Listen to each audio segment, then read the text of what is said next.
Hello, hello. Good morning, everybody. This is Natalia Hansen from Humane Canada Summit for Animals. I'm very excited because we have special guest today. It's Dr. Kwane Stewart. He's our keynote speaker for the 2025 Summit for Animals. But before we bring him on board, we are trying to stream live on LinkedIn, Facebook, and Instagram. I encourage you to interact with us on whichever platform you're joining us from.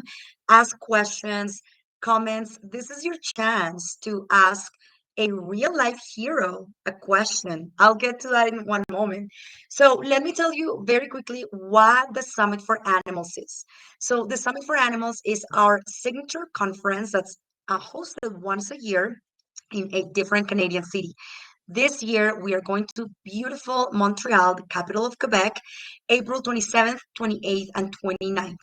Please register now because we have early bird rates in effect until February 6th. So save some money and take a look at our hotel and travel accommodation deals so you can save even more. So we're doing these live streams just to give you a quick sneak peek as to what you can expect at this conference, what kind of speakers we have, what kind of topics we're going to talk about. We have 10 different learning topics this year. We have marketing, we have shelter medicine, we have wild and farmed animals. I will let you go on the website and explore all of our sessions. So, without further ado, let's bring Dr. Kwan Stewart. Who is this man? Dr. Kwan Stewart is a Colorado State University graduate. He's been a California veterinarian for over 26 years, excelling in clinical, business, and leadership roles. His career spans roles as Chief Medical Officer for Vetco, County Veterinarian, and hang on a second, bear with me, sorry about that, and Chief Veterinary Officer of American Humane. Recognized as CNN Hero of the Year in 2023, he is widely known as the Street Vet for his work providing free veterinary care to pets of the unhoused. As founder of Project Street Vet, he leads a nationwide nonprofit dedicated to supporting pets of individuals facing homelessness or financial hardship. So let's bring him out onto the screen. Hi, Dr. Kwan, can you hear me? I can hear you great. Good morning. Yes, thank you. Good morning. Thank you so much for being here. It is honestly an honor to have you here.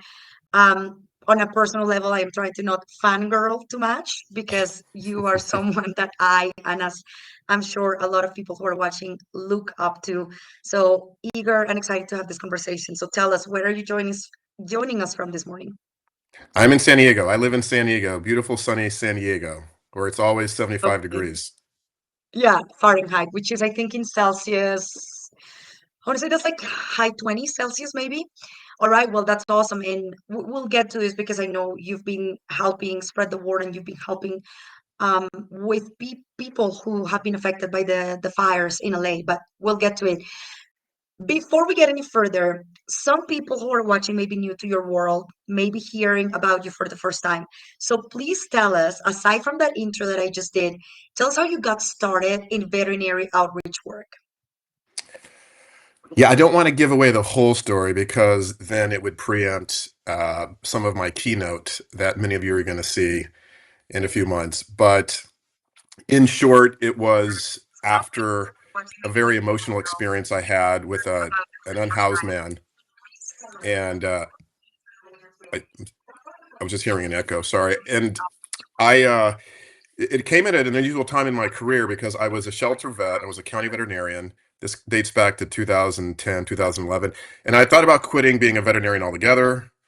And I can share more on that later during my keynote. But I considered just stepping away from the profession because of just some very raw and difficult experiences as a shelter vet, as some of you may know, just high euthanasias and so forth. So I was going to quit and I was going to go do something completely different, like fitness training or some other passion I was going to pursue.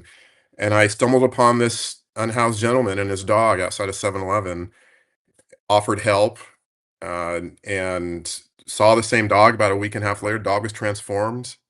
We both cried during this moment, and I decided I was going to go out and find more people like him. I made him a little pledge. I was going to go out and seek more people in need.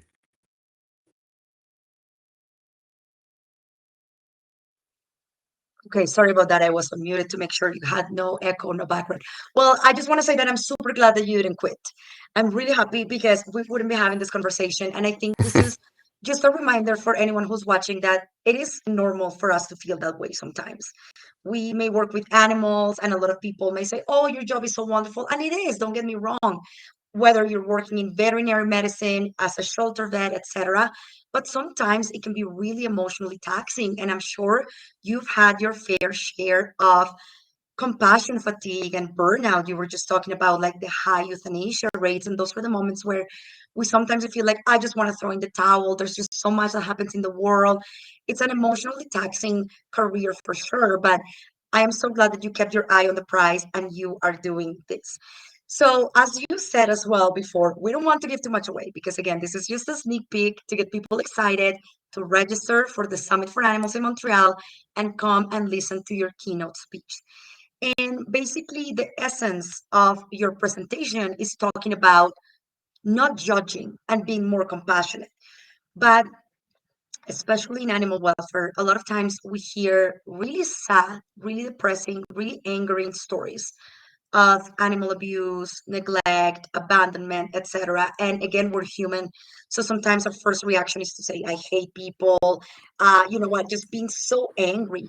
So, how can we balance our feelings of frustration or sadness when we are confronted with cases of animal cruelty, neglect, or abandonment, especially when we know that it's being caused, let's say, willingly? Well, I will tell you that is a journey that never ends. And if I would ask myself that same question when I started out as a vet, and that was 1997 for me, right here in San Diego, probably would have given an answer that I thought was pretty good. And here I am 28, 29, 28 years later, and I still don't know that I have the best answer, but I can tell you this. We're all going to have those moments, as you said. They're unavoidable. I think for you to try and outthink some of the pain or the grief or the frustration you feel in these moments when you see animals that are mistreated, uh, you'd be mistaken. You can't do it. You can't sidestep that. So for me, I simply tell myself, I have a little quiet chant. I tell myself that I am saving this one animal. You know, there's a saying, at least it's familiar here in America, one day at a time. And I just tell myself in my head when I have these moments, one dog at a time. I can't save them all, but I can save this one. I can help this one. And sadly, abuse, neglect, it's going to happen. But if I'm the one who can step in that moment, this is the best part. If I'm the person who confronts it, who sees it, who witnesses it, but then can change it, then that is remarkable. That's the best part. That's why we have this skill set and this talent and this knowledge base, is we have a chance to change the course of that animal's life. Yes, we're going to feel that emotion, and look, I've wanted to knock people out. All right, I'm not going to lie. I worked in a shelter and I saw some horrific things, and people that were completely uh, they're just oblivious to what humane treatment of another living creature should be. And because they were nonchalant, they just dropped off the leash. I worked at a municipality, so it's no questions asked. Someone could walk in with their dog, literally drop the leash to the floor and walk out. And if you did catch them for a moment, say, "Can I have some history on the dog? Why are you doing this?" And they just look at you and say, "I just don't want the dog anymore. The dog is emaciated, losing weight, it's sick." And trust me, it takes restraint in that moment to not want to hurt that person or make that person feel like that animal. So I've had many moments like that, and I take a breath and I say, well, this dog's gonna have a better life going forward. Yeah, I love that. So basically, what I'm taking away from what you're saying is that we shouldn't necessarily feel like we need to save them all and have them all and today, right now, within the next hour, but maybe just take it one at a time and know that unfortunately in our lifetime we may not be able to actually help or save them all, but we will be able to help 10 or 20 or 100 or 1,000. So it kind of sounds like maybe a mindset of having the glass half full rather than half empty. Is that what you're trying to say? That's it exactly. I know we're going to jump into Skid Row, but I will just tell you, for those of you that are still learning about me, my work is based on helping the unhoused, helping the homeless population. My work is simple. The mission is simple. It started 13 years ago with me just walking the streets, looking for anyone out of a traditional home with a pet. Most of my work takes place in Skid Row, Los Angeles. Skid Row, LA is the most compressed, dense area of homeless in our entire country. There are on any given day, 6 to 7,000 people out of a home in this area.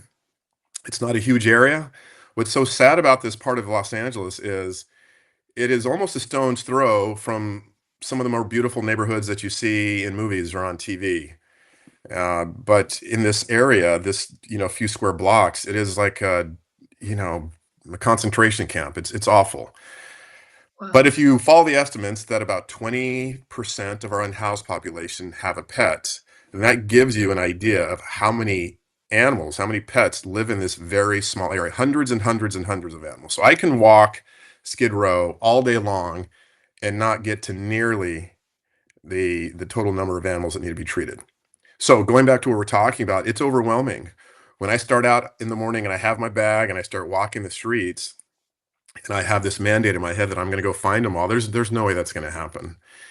And it does. It becomes a little frustrating, and the sun starts to set, and there's another animal, and then someone tells me, "Well, I have a friend over here who's just a few blocks away. Can you see them?" But my day's over, and I just have to wake up the next day and attack it again. So yes, if you don't take one animal, one pet at a time, one dog at a time, you'll find yourself wanting to quit. And I've found myself at that fork in the road a few times, but again, I talk myself back. There's a lot of self-talk in this work, a lot of breathing, and then I pick up the next day and I do it again. Wow. So would you say that you've developed a thicker skin now to be able to go home at the end of one day that you're walking Skid Row, and like you said, you could walk 20 24/7, and there's no shortage of animals to help, but you can go home feeling like, okay, I did what I could with the resources and the time that I had, and not feel weighed down thinking I couldn't help them all. Yeah. Yeah, that's it exactly. I've told myself that over and over. But I think here's the thing about myself. I think a lot of the people that are watching, making comments right now, when you're an animal lover, when you're connected to animals, you feel as though you are somehow responsible or obligated to help them. You are their voice. And I think at least for me in certain moments, and this goes back to when I was younger, you just you your mind starts racing so quickly, and you want to get this one, and then you want to get to the next, and then in the meantime you want to lecture this person on how to treat the animal better. And I'm telling you, within an hour or two, you're just dizzy. And Mhm. I've had to, my mother's a Buddhist. I've had to find myself practicing some of the things she does just to keep myself in the moment and remember why I do this. Mm. I love that. I love how you're embedding that spirituality from your mom, those teachings, and that comes in handy. Our faith, our spirituality, like whatever helps us keep grounded, especially again in a field like this where it can be really emotionally taxing. I want to highlight a comment here from our colleague Kathy Powelson. Hello, Kathy. She is from in Vancouver, and they have a wonderful organization called Pause for Hope, very similar work to what you do with Project Street Vet. And she said, we cannot help them really without helping the people. What do you think about that? Because I feel like I used to work in veterinary medicine at the beginning of my career, and so many of my coworkers, and I will admit, I said that myself as well. I hate people. I don't want to work with people, and therefore I'm working with animals. But really, you can't help animals without that person as the mediator, the caretaker, the guardian, the owner in the middle. So, what do you think about that? Oh no, I will tell you guys. During my vet school interview, so for my entrance to get into Colorado State, I remember being asked a question similar to that, and me just not. Sometimes we just have like vomit mouth. We just say whatever we want. I said, "Yeah, I want to get into vet school because I really don't like people." I think all veterinarians have said that before, and I don't. I mean, I still got in. I don't know if it was a mark against me or a mark for me, but yeah. Look, we again, we have this very unique uh, sort of emotion that creates a bridge to animals. And I think when we say, I don't really like people. It's not that we don't like people. We just love animals so much. By contrast, it's almost hard to explain. And sometimes I think the easiest way to say it is, well, we just don't like people. But well, yeah, of course we love people. We love animals on a level that sometimes is hard to articulate. But yeah, you get into this work and you realize I'm dealing with a person as much or more in some cases than I am the animal. And they're a team. They're together. And what I realized in the streets, obviously, is for a lot of these folks, their pet is their lifeline. Their pet is their reason for getting up, for breathing, for pushing forward, for getting through drug therapy. A lot of times their pet is everything. A lot of these people don't have family or friends to support them. They have no resources. It is this little pet. I tell a very moving story during my presentation about a lady I met who was going to take her life. And that moment will stick with me for the rest of my life because I felt the connection to her dog so strongly as she told this story. So yeah, people are always going to be part of the equation, and I'm good with that. I will say though, one of the best parts about being a shelter vet is I really didn't have to deal with people that often. I mean, honestly, that's the thing. A lot of these pets do not have owners. They're under my care, and at my shelter on any given day, we had 500 animals, cats and dogs, at my shelter under our care, under my team's care. And no, they didn't. There wasn't. Mrs. Smith wasn't there arguing about the bill or telling me how to practice or the medication didn't work. It was just me giving treatment to the animals. I actually love that. That's a good one. Yeah, actually, with the shelter vets, I guess, have a little bit less interaction with the public as like private practice veterinarians. So, a question for you.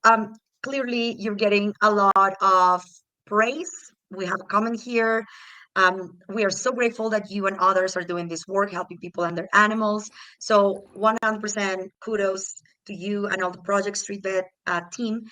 Have you ever encountered any pushback from people, other organizations, maybe peers, other vets? And if so, how have you handled that?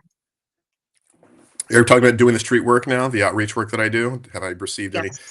I no, for the most part, no. Uh, it's hard to criticize someone who's just trying to do a kind thing in probably its purest form. My work, the work that I do, my other veterinarians do, and all of us, so everyone knows, we volunteer, which I believe makes the work even better and more meaningful. We're just out there trying to give free medical care to a pet that needs it. And in doing so, maybe helping that person or restoring their faith or their hope. And it's that easy. So no, I don't get a lot of criticism. In the beginning, I would hear occasionally, why would you enable or empower this person to keep this pet when they can barely take care of themselves? It's a debate I've had on occasion, not very often. And I understand, I get it. I used to ask myself the same question, you know, is this really the best place for this pet out on the streets? Maybe some days not eating. But I will tell you, in my 13 years, I have found that is rare. It is rare that I come across a dog. I'd say about 95% of the animals I see are dogs. There's a few cats. Some people have owned rats or snakes or other exotic pets, but most are dogs. It is rare I come across an animal that is malnourished, being mistreated, seems unhappy or discontent. Because all of us know this. Everyone on this thread, I'm sure, has a pet or has owned a pet, parented a pet. Yeah. They just want to be with you. Really? I mean, think about it. They don't care if you have a Range Rover. They don't care if you have a six-bedroom house in the hills. My dog, Cora, my shelter dog that I adopted from my old shelter, just wants dad. And when dad goes to work, she's pulling back the curtains, she's listening for the garage door, and she just wants to be with me. And she wouldn't care if I was living, on the side of a ditch or I was in a mansion. So I think Yeah. people need to remember that. I think entitled people, wealthy people who own pets, it's easy for them to look down on others who have fewer resources and say, well, my dog does this or eats this or travels like that. The dog just wants you. So these people have that on a level that I have never observed in clinic before because they are with each other 24/7. They know each other's movements. I have never met I have never, in all my time doing the work, I have never met pet parents who know the history of their dog better than these people. Right? When I'm working clinic or traditional hospital, I come in and I ask Mrs. Jones, so how long has he been vomiting? How long has he been itching? How long has he been shaking his head? Oh, I don't know. I mean, maybe a day or nope. Yeah. These people, they have logs, or it's like embedded in their memory. They know everything. It's so easy to practice on these pets. Their owners are engaged. You can tell there's this bond. They would do anything for them. They have the history. They ask the right questions. I love it. These clients, like, clients just like in a clinic, they're the best clients I've ever had. Wow, that's beautiful. I want to share something very quickly. I used to have a bias like that. What you were just saying, how people sometimes ask you, like, why are you enabling these people who can barely take care of themselves and feed themselves? I used to have a mindset like that. And this was in about 2015, 10 years ago. I started volunteering. This was in Ottawa, in Canada, with a fantastic organization called Community Veterinary Outreach. And I went to some of their pop-up clinics, and I was honestly shocked because I expected to see terrible mistreatment or animals, matted, fur, fleas, dirty, scrawny. And I was described. So I was taking notes as the vets were doing the exams. I was putting it into the computer, and the vets would ask, your typical questions like how long have you had Fluffy, and what do you feed them? And I remember being in shock because what you just said, they remember. Oh yeah, I feed them, Whiskas, whatever, this, and that chicken, but she likes tuna more. And I'm like, oh. And then I was working in private practice. What you just said, sometimes we would ask people, oh, I don't know, just some kibble. And it was a really humbling and mind-opening experience for me. It took me from my privilege to like, oh, okay, wow. So the question I wanted to ask you now is, how can someone who still has those biases, because I don't think that people are inherently bad. I think we just sometimes may have implicit biases or unconscious biases because we just haven't been exposed to other opportunities or to other scenarios. So how could we change that? Well, I changed that by repeating myself and doing what I'm doing, and sharing stories on social media. It really, I mean, if I share one story with one person once who has, as you say, this sort of embedded bias they've had for many, many years, it's not going to change their mind. It takes me saying it over and over. It takes them hearing it from someone else. Uh, there's sort of a lived experience to change the minds of people like that, and it takes a while. Again, 13 years ago, prior to doing this work, I had my own preconceptions about the unhoused. If I saw, let's say, a 30-year-old able-bodied homeless guy standing in a corner panhandling, what was my first thought? It was the same thought that all of us have. You could probably get a job and work. Why are you out here begging? I say Right. that to myself until I spent time with these people and realized that they didn't necessarily have the support that I had growing up. A lot of them were in foster care. They had abusive parents. They had parents that were hooked on drugs, didn't care if they got through high school. They didn't take an interest in their lives. A lot of them have very damaged childhoods or youths, and it's led to some of the problems they have in adulthood. And for me to cast judgment on them because of what I see in a matter of 10 seconds, a man sitting in a corner, and I'm going to write his story for him in 10 seconds. That, of all the regrets I have in my life prior to doing the street work, that is one of the biggest. And it's taught me, and we all know that don't judge a book by its cover. It's so cliche, but I really understand it now. It's so easy to look at someone and think you have them figured out. And I've realized I simply don't. Right. And it's again Kathy Powelson from Pause for Hope in Vancouver. She just said that a postal code does not dictate how an animal is taken care of. So, like you said as well, you can't judge a book by its cover. Absolutely. And Kathy also just commented something here that I think it's valid. I think we have to convince our colleagues in the sector to switch their mindset. I feel we get more pushback from the rescue community than we do with the general public. And that's why also we really want to bring people to the Summit for Animals because obviously our main audience is people in sheltering, people in vet medicine, outreach work, social work, rescuing, TNR. And I feel like a lot of times there's a lot of division instead of us working together. And I know it may sound utopic and like, yay, we're all going to hold hands and work together happily. But honestly, why not? Like, why can't we actually collaborate like that? Why can't we share resources instead of gatekeeping them? And that's exactly what this conference aims to do, is bring people from all corners of Canada and even from other countries like yourself, Dr. Stewart, who is joining us from the United States. We've had people coming from as far as Australia, and it's really neat because sometimes what we hear, sorry about that. Here's a cameo from That's my cat. perfect. What we hear from some of the people who want to attend is like, oh, I don't know, we're just a really small rescue, grassroots organizations. What do we have to share? And I'm like, no, are you kidding me? Don't be discouraged. Sometimes the bigger organizations, the nationwide organizations, want to know how you're doing things because you have more contact, more one on one interactions with the people in your community, and they can take away a lot from that. We're getting some love as well here from our friends at the Canadian Animal Task Force in Alberta. They're fantastic and they're coming to the conference as well. Thank you. Someone said, what an adorable cat. Thank you so much. Okay, before we close, because let's be honest, we can continue chatting with you for a long time, but I want to be respectful of your time. Do you have any advice or any tips for anyone who might be watching this and is inspired by you and the work that you've done on how they can start doing veterinary outreach work? The process isn't hard. I think we overthink it, and I think in doing so we become a little paralyzed and just, well, click on Netflix again and start watching TV. It is, you have this thought, I want to go out and help, but then where do I get started? What do I do? I would suggest this. We've all seen unhoused people with pets. If you've never gone up, approach someone and make sure you feel safe in the environment. If you've never gone up and just started a conversation with someone who has a pet on the street, just do that first.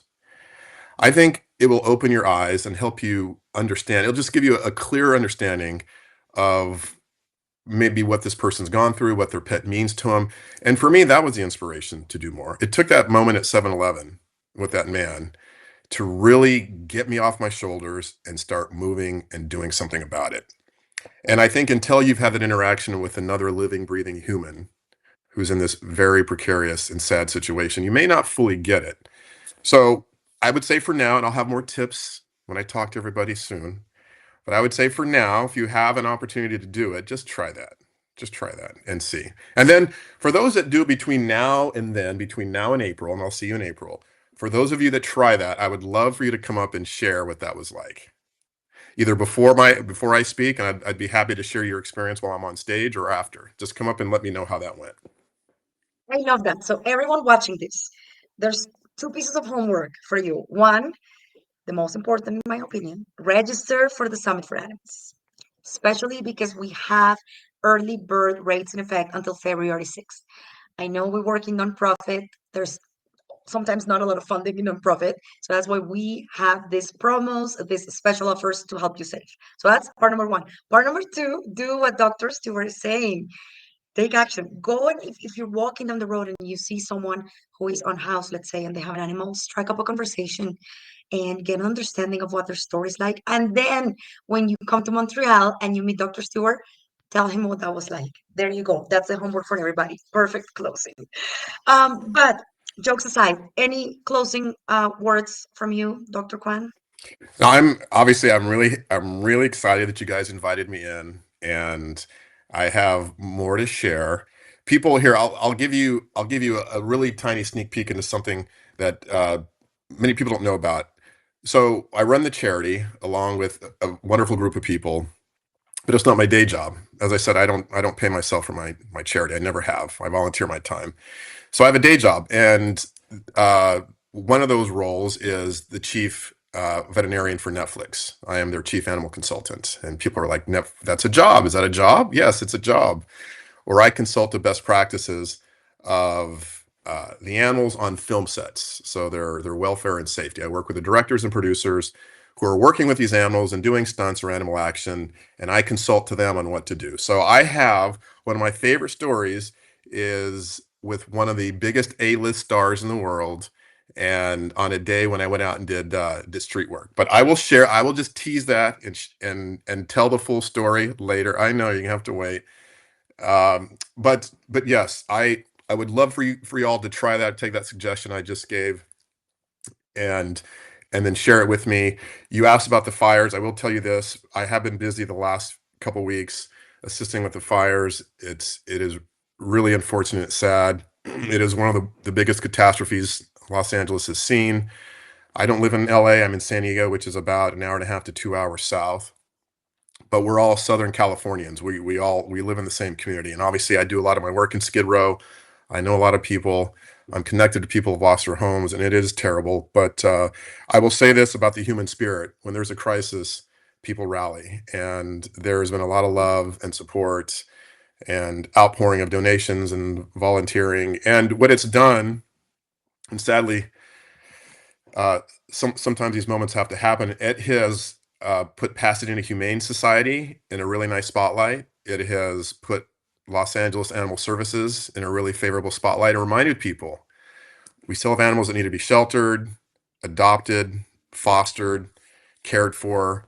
And I have never seen the city rally around the care of the animals in all of my time. And again, I've been in Southern Cal for now 27 years. I've never seen people rally around the animal cause like I have since these fires. Pasadena Humane initially needed fosters. What they were trying to do is get all of their animals out of the shelter, the animals that they normally keep and adopt to the public. Fires happen, crisis hits. They needed to get foster or adopt these animals out so they could make room for all the displaced families, right? Your home burns down, you have nowhere to go, you need a place for your Mhm. pet. So they were trying to clear room to have these pets in. And they, after the first week, they had a waiting list of 4,000 people waiting to foster Wow. dogs. So it went from we need you to foster to a waiting list of 4,000 people. That's Yeah. amazing. That's what people do when they come together. That's how much we can change things when we work together. So, yes, I'll share more on all that. But for now, thank you. I will see Thank all of you you. soon and have some really cool stories. I'll finish up this one tease. Yes, it's a good one. And yes, I'm looking forward to it. Thank you so much for inviting me in and being a part of your world. It'll be, well, I've never been to Montreal. I've never been to Canada. Uh, I've been to Vancouver, but I've never on that side. So it's going to be a completely new experience to be there and to meet you and everybody else. Well, thank you. We are so honored. We'll make sure we give you a very Canadian welcome. We'll welcome you with like shots of maple syrup and everything Canadiana we will do for you. And thank you so much for your time. I can tell that you have dabbled on entertainment because you left us with quite a cliffhanger. So there you go. That's your involvement with Netflix. We can see it here. Thank you so much about your time. Thank you to everybody who watched. Here are some beautiful comments from people. Our colleagues at the Georgian Triangle Humane Society were talking about outreach programs and how they are the future of shelters. Here we have Jennifer, team member from Humane Canada. She is so excited for this conference and the conversations, like Jennifer is saying here on the screen, collaboration and conversations. That is what happens at the conference. It really goes beyond just sitting in some sessions, leaving, that's it. No, it's really about the power of those one-on-one conversations that you strike up with someone as you're waiting in line to get your coffee at break. And guess what? One of those people that you can strike up a conversation is Dr. Kwan himself. I'm sure he'll be busy. I'm sure he'll have a lot of people around him, but he's an attendee himself too. So when you see him at the conference in Montreal, don't be afraid to approach him. Remember, you have homework. The most important homework is take advantage of early bird rates and register. Our website is humanecanada.ca/summit, and we will see you in beautiful Montreal in April. Thank you so much, Dr. Kwan. Sorry, go I ahead. have one more quick thing I want to add, and I only mention it because when I mention it at my actual conference or speaking engagement, people say, "Why didn't you tell us that before?" I do. I've written a book, came out last year. It's called "What It Takes to Save a Life." It's a collection of all the stories that I've shared or I've experienced. My top 10 or 12 stories that I've experienced over my past 13 years, and a lot about my own life, my own personal history and struggles and brush with suicide. It's all in this book. It's uh, the book, and this is another story. The book is being considered to be made into a movie with another big A-lister who's come forward to offer to play me as a character. I know, just more stuff, but I only mention the book because of this. For those of you that are interested in you enjoy reading, and this might be a kind of read you would like, if you bring the book, I'd be happy to sign it for you. So just I'm putting that Perfect. out there. if anyone comes to the conference, has the book, just and as you said, Natalia, if you find me just walking down the hall or a part of the conference, you have the book, just come find me. I would love to sign it for you. Amazing. Thank you so much for being so willing. And I just typed the name of the book right here, What It Takes to Save a Life. So make sure you look for it, bring it, and he will happily sign it for you. Thank you, everybody, for watching. Thank you again, Dr. Kwan, and we'll see you in April. Have a All right. fantastic day and rest of your week, everybody. Take care. Bye bye. Thank you all.